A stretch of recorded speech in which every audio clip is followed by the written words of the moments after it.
2025ஆம் ஆண்டு தமிழ்நாடு சித்த மருத்துவ பல்கலைக்கழக சட்ட முன்வடிவை பேரவையில் அறிமுகம் செய்வதற்கு தாங்கள் மாண்புமிகு மருத்துவம் மற்றும் மக்கள் நல்வாழ்வுத்துறை அமைச்சர் அவர்களை அழைத்துள்ளீர்கள். அவரும் தற்போது சட்ட முன்வடிவை அறிமுகம் செய்துள்ளார்கள்.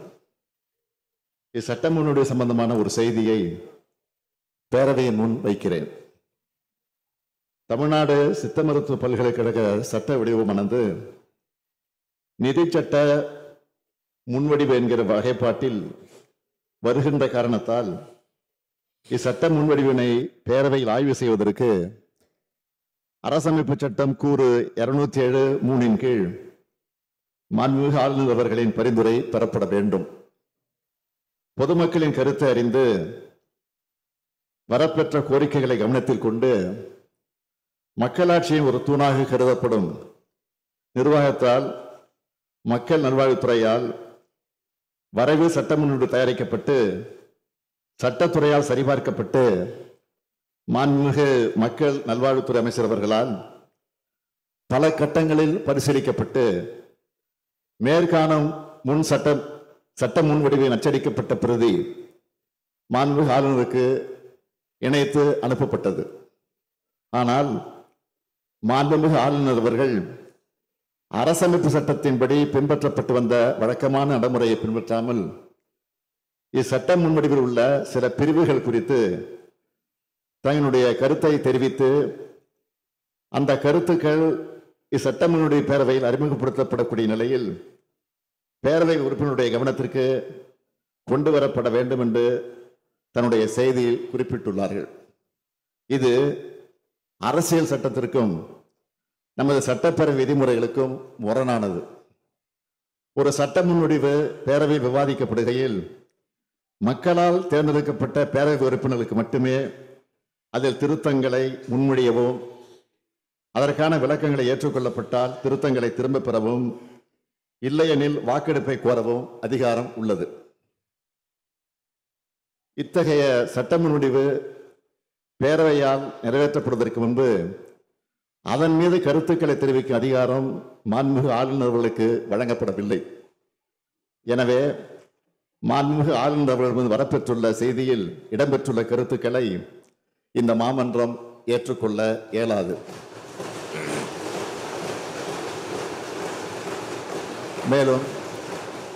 மேலும் கன்சிடரேஷன் என்ற சொல்ல வேண்டிய மாண்புமிகு ஆளுநர் அரசமைப்பு சட்டத்துக்கு புறம்பாக அப்ராப்ரியேட் கன்சிடரேஷன் என்று குறிப்பிட்டுள்ளார். இதில் அப்ராப்ரியேட் என்னும் வார்த்தைக்கு என்ன பொருள்? பொருத்தமான அல்லது தகுந்த முறையில் ஆய்வு செய்ய வேண்டும் என்று பொருள். இப்பேரவை சட்ட முன்வடிவுகளை பொருத்தமற்ற முறையில் அல்லது தகுந்த முறையில் அல்லாமல் ஆய்வு செய்யும் தோணியில் பொருத்தமான அல்லது தகுந்த எனும் பொருள்படக்கூடிய வார்த்தையை சேர்த்திருப்பது இந்த பேரவையின் மாண்பை குறைக்கக்கூடிய கருத்து என்பதால் அது ஏற்றுக்கொள்ளத்தக்கதல்ல. சட்டம் இயற்றுவது இப்பேரவைக்கு மட்டுமே உள்ள அதிகாரம். ஆகவே மாண்புமிகு ஆளுநர் அவர்களிடமிருந்து வரப்பெற்றுள்ள அந்த கருத்துக்கள் அடங்கிய செய்தி அவை குறிப்பில் இடம்பெறுவதை மாநில சுயாட்சி நம்பிக்கை கொண்ட எந்த ஒரு உறுப்பினரும் ஏற்றுக்கொள்ள மாட்டார்கள் என்கிற காரணத்தால் அந்த கருத்துக்களை நான் இங்கே பதிவு செய்ய விரும்பவில்லை. எனவே 2025ஆம் ஆண்டு தமிழ்நாடு சித்த மருத்துவ பல்கலைக்கழக சட்ட முன்வடிவை பேரவையில் ஆய்வு செய்வதற்கு மாண்புமிகு ஆளுநர் அவர் அனுப்பியுள்ள செய்தியில் மெசேஜ் இருக்கக்கூடிய அவரின் கருத்துக்கள் மற்றும் பேரவையின் மாண்பை குறைக்கக்கூடிய அந்த வார்த்தை அடங்கிய பகுதிகளை இப்பேரவை நிராகரிக்கிறது.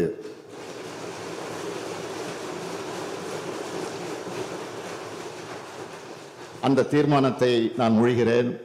மாண்புமிகு உறுப்பினர்கள் அனைவரும் இதனை ஒருமனதாக நிறைவேற்றி தர வேண்டும் என்றும் கேட்டு அமைகிறேன். மாண்புமிகு முதலமைச்சர் அவர்களுடைய தீர்மானம் பேரவையின் முடிவுக்கு விடப்படுகிறது. ஏற்போர் ஆம் என்க, மறுப்போர் இல்லை என்க. மறுப்போரே இல்லை என்று கருதுகிறேன். மறுப்போரே இல்லை. தீர்மானம் ஒருமனதாக நிறைவேறியது.